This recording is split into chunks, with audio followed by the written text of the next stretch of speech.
I rebuke you in the name of Jesus. Those were the last words of Sonya Massey, and they arguably awoke the demon inside of a white police officer.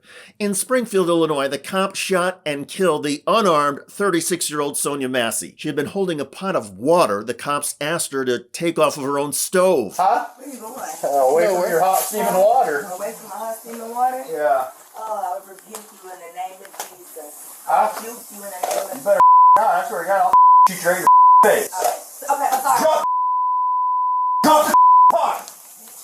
Drop the 18 shots fired. Shots fired! Shots fired! Drop the pot! Drop the effing pot, a pot of steaming water the cops asked her to take off the stove. And yet, those cops felt threatened when Massey invoked her God in amazement at the situation.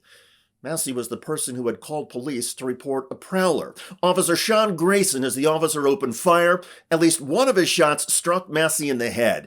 The other officer then radioed for an ambulance. Bring EMS now. We got a headshot wound to the female. Headshot wound to the female. 1078.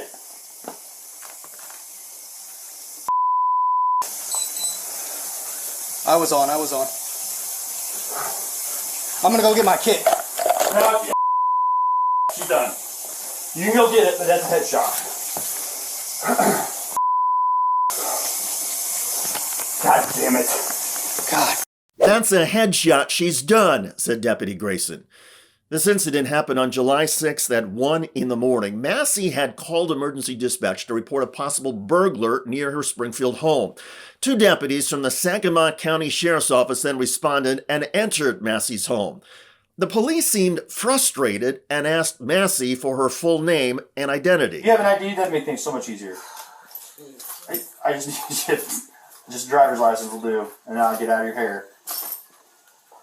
I want to show y'all my paperwork. I will What? get your paperwork. What paperwork? Okay. I got some paperwork. Well, just from- get your ID real quick. Well, let's get so your I can ID test you. first, and then One task at a time here. Okay, let me Here, grab your ID for me. Okay. Your ID. One task at a time. So let's do an ID, and then you can dig around for your paperwork. I don't know where my ID is. You is it in that stack right there, maybe? Okay. 1 second. Check on her. Let me get this. No, we don't need a fire while we're here. Right. Okay. Let me see. Okay. Where you going? Huh? Where you going? Away from your hot steaming water. Away from my hot steaming water? Yeah. Oh, I would rebuke you in the name of Jesus. Huh? I rebuke you in the name of You better not. I swear to God, I'll shoot you right in your face. The father of Sonya Massey says he was initially told his daughter had been killed by an intruder and that police happened to discover her body. Then, the family alleges they were told Massey had died from a self-inflicted gunshot wound. Eventually, the sheriff's department admitted a deputy had killed Massey, and the sheriff asked the state police to conduct an independent review. It took just hours for the state police to determine the truth. Then, the sheriff fired Deputy Sean Grayson, and a local prosecutor charged Grayson with 3 counts of first-degree murder, aggravated battery with a firearm, and official misconduct. Grayson has pleaded not guilty to all the charges, but is being held in jail without bond. In the meantime, authorities have now released over 30 minutes of body camera footage. Civil rights attorney Benjamin Crump, who now represents the Massey family, says the police shooting is one of the worst he has ever seen, and that the video footage is shocking. Political leaders in Illinois and across the United States agree. President Biden issued a statement saying Sonya Massey, a beloved mother, friend, daughter, and young black woman, should be alive today. Sonya's death at the hands of a responding officer reminds us that all too often, black Americans face fears for their safety in ways many of the rest of us do not. The group Black Lives Matter is urging all Americans to seek justice through peaceful protest.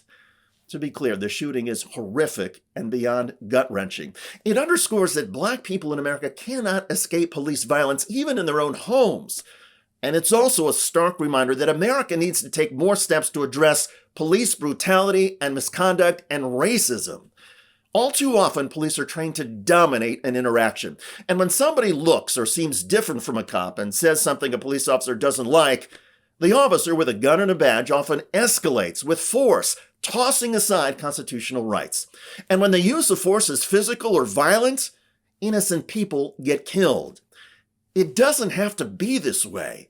Police can just as easily be trained on de-escalation techniques as use of force techniques. A pot of boiling water that a police officer asks someone to move shouldn't be considered a threat. And citizens expressing frustration at police by invoking Jesus or saying anything else should not lead to that citizen's execution. But here we are with police in 2024 in Springfield, Illinois. One can only hope the Massey family gets justice for this outrageous, disgraceful, and inhumane police action. And in the name of whatever God or not that any of us may consider holy, pray that racist policing in America comes to an end. By the way, Donald Trump and his MAGA movement are seething over Vice President Kamala Harris. They held a primary. People, they had ballots. They filled out circles. They went to the voting booths. On Fox News, Trump advisor Stephen Miller went berserk. They spent money on advertisements. And as President Trump said, the Republican Party spent tens of millions of dollars running against Joe Biden. Like, if the other side is freaking out and going crazy, you know you've got them where you want them. Check out that video at the link below. I'm David Shuster. Thanks for joining us.